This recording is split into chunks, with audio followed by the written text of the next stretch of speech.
دوسری طرف بحریوں کی خلافت ایک طویل عرصے تک مصر میں رہی، لیکن صلیبی جنگوں کے زمانے میں صلاح الدین ایوبی نے پے در پے حملے کے بعد اس شیعہ اسماعیلی خلافت کو ایک طویل عرصے میں ہی ختم کر دیا، اور یہ حکومت بالکل اینڈ ہو گئی، ختم ہو گئی، اور اس کے بعد آگے نہیں پھیل سکی۔ جب مصر میں بحریوں کی امامت ختم ہوئی تو انہوں نے ہندوستان و یمن کو اپنا مرکز بنا لیا۔ البتہ یہ لوگ بعمل مسلمان ہیں اور پابندی سے نماز وغیرہ پڑھتے ہیں۔ ان کی امامت کا سلسلہ خلافت فاطمی کے ختم ہوتے ہی ختم ہو چکا ہے۔ البتہ ان کے ہاں دائیوں کا سلسلہ ہے، اور یہ لوگ موجودہ برہان الدین کے دائی ہیں جن کا انتقال پچھلے دنوں ہوا ہے۔ آگے چل کر بحریوں کے ہاں بھی دو فرقے ہیں، ایک داؤدی بحرہ اور دوسرے سلیمانی بحرہ۔ ان کا اختلاف محض علاقائی ہے۔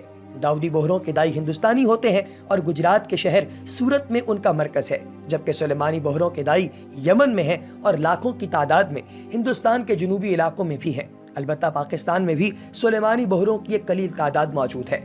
داؤدی بحرہ کے لوگ بہت آرام سے پہچانے جاتے ہیں، کیونکہ ان کے مرد مخصوص لباس پہنتے ہیں اور ان کی عورتیں ایک مخصوص حجاب کرتی ہیں، جبکہ سلیمانی بحرہ پہچانے نہیں جاتے کیونکہ ان کا کوئی مخصوص لباس نہیں ہے۔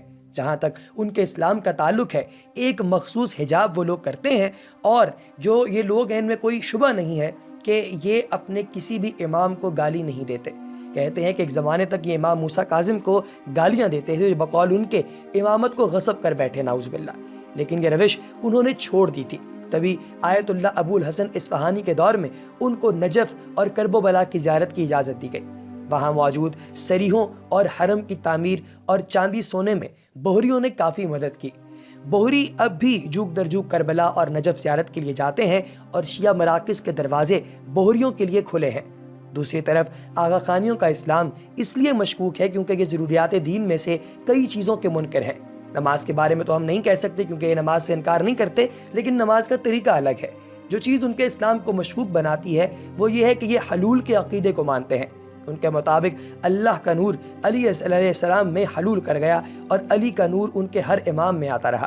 ان کے حساب سے پرنس کریم آغا خان اس وقت کا علی ہے، اور جب یہ لوگ یا علی مدد کہتے ہیں تو ان کی مراد ہماری طرح مولا علی نہیں ہوتے بلکہ پرنس کریم آغا خان ہوتے ہیں۔ لیکن ہمارے لوگ خوش فہمی کا شکار ہوتے ہیں، اور ان کو دیکھا دیکھی انہوں نے بھی سلام کے طور پر یا علی مدد کہنا شروع کر دیا۔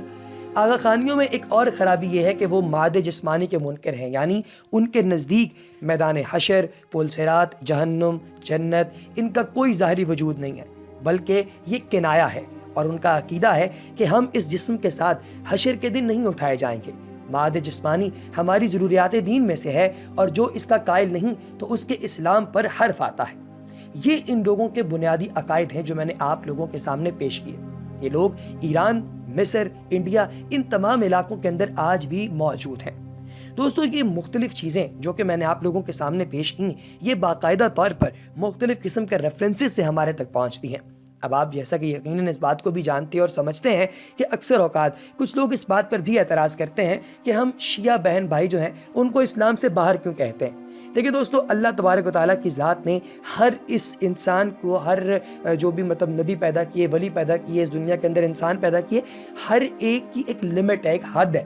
اللہ پاک کی ذات وحدہ لا شریک ہے، جس کا کوئی شریک نہیں ہے، اس کے سوا عبادت کے لائق بھی کوئی نہیں۔ اگر آپ کسی بھی انسان کو اس کے دیے گئے عقیدے سے یا اس کے دیے گئے منصب سے آگے بڑھاتے ہیں تو آپ بدعت کے مرتکب ہوتے ہیں۔ اب ان لوگوں کا سب سے بڑا مسئلہ یہ ہے کہ یہ جگہ جگہ پہ تو بدعت کے مرتکب ہو رہے ہوتے ہیں، پھر ان میں سے کئی لوگ ایسے ہیں جو کہ نعوذ باللہ صحابہ کے خلاف جو ہے وہ بڑی گندی زبان استعمال کرتے ہیں، ازواج مطہرات کے خلاف گندی زبان استعمال کرتے ہیں۔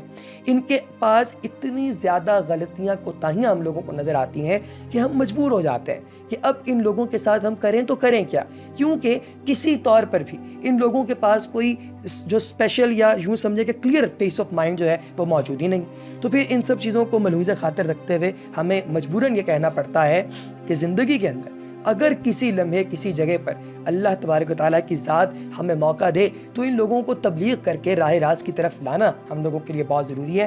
اگر یہ راہ راست پر نہیں آتے تو پھر ان لوگوں سے معذرت کر لی جائے، ان کے ساتھ بحث نہ کی جائے، کیونکہ بحث وہاں کی جاتی ہے جہاں پر کسی چیز کے بہتر ہونے کی ہم لوگوں کو تھوڑی بہت رمق نظر آتی ہو۔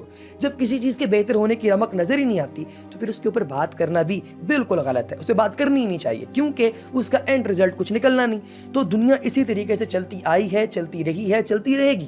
لہٰذا ان سب چیزوں کو ملحوظ خاطر رکھنا بہت امپورٹنٹ ہے، بہت اہم ہے. اللہ تبارک و تعالیٰ کی ذات کے حضور یہ دعا ہے کہ خالق حقیقی ہر بات کو سن کر اس پر عمل کرنے کی توفیق اور ہمت عطا فرمائے. اگلی ویڈیو تک دوستو دیجیے اجازت. اپنا بہت سا خیال رکھیے گا، دعاؤں میں یاد رکھیے گا. وما علینا الا البلاغ المبین.